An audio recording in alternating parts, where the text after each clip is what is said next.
अनिकेत सिंह जी बिहार से। राधे राधे गुरुजी। गुरुजी, हमारे चारों ओर जो भी हो रहा है या जो भी होता है वो प्रभु के कृपा से ही होता है। तो यदि कोई मनुष्य दुष्कर्म करता है तो उसमें प्रभु भी की कृपा से नहीं होगा।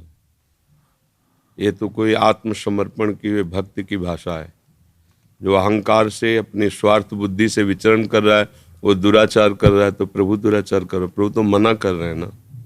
प्रभु तो कह रहे हैं अपनी इंद्रियों को काबू में रखो, अपने मन को मेरे में लगा दो, मेरा सुमिरन करो, अपने कर्तव्य का पालन करो। प्रभु कहाँ कह रहे हैं कि बेविचार करो, दुराचार करो, हिंसा करो, पापाचरण। प्रभु कह रहे हैं क्या?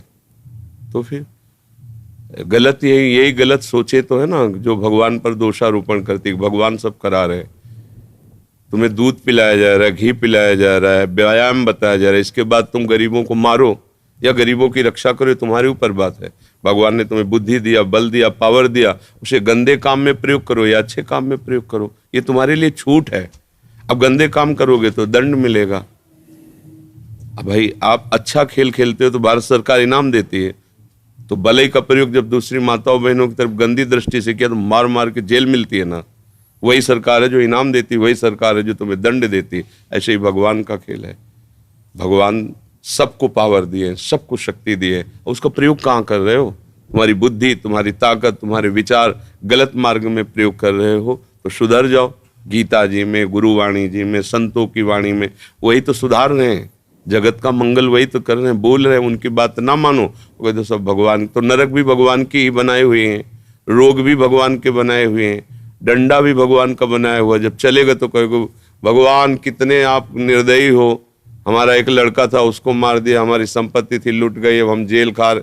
तो पाप कर्म करोगे, भगवान को दोष दोगे, ये अज्ञान है। ऐसा नहीं, ऐसा शास्त्र के सिद्धांत को समझना चाहिए। मनमानी आचरण ऐसा थोड़ी। मनमानी आचरण करने वाले को दंड मिलता है। अब उसको कह दे कि भगवान निर्दयी है, गुरु निर्दयी है, बचा क्यों नहीं लिए? तो समझा तो रहे, समझ करके चलो उस बात को। तुम्हारे शरीर को कोई पीड़ा पहुंचाए कैसा लगेगा? तो तुम दूसरे शरीर को पीड़ा मत पहुंचाओ। आत्मना प्रतिकूलानी परेशान न समाचरित। तुम्हारी बहन को कोई गंदी दृष्टि से देखे कैसा लगेगा? तो तुम किसी की बहन को गंदी दृष्टि से मत देखो। अपने आप धर्म और अधर्म का निर्णय यहाँ होता चला जाता है। पर हाँ, हमारी बहन बहन और दूसरी की बहन भोग्या है तो फिर नरक जाओ और दंड भोगो। अब कह दो भगवान भगवान ऐसा। हाँ, आत्मसमर्पण करके भगवान का भजन करते हो, अब पूरी लगाम उनके हाथ में, अब जाने ही नहीं देंगे, बुरा कर्म होने ही नहीं देंगे।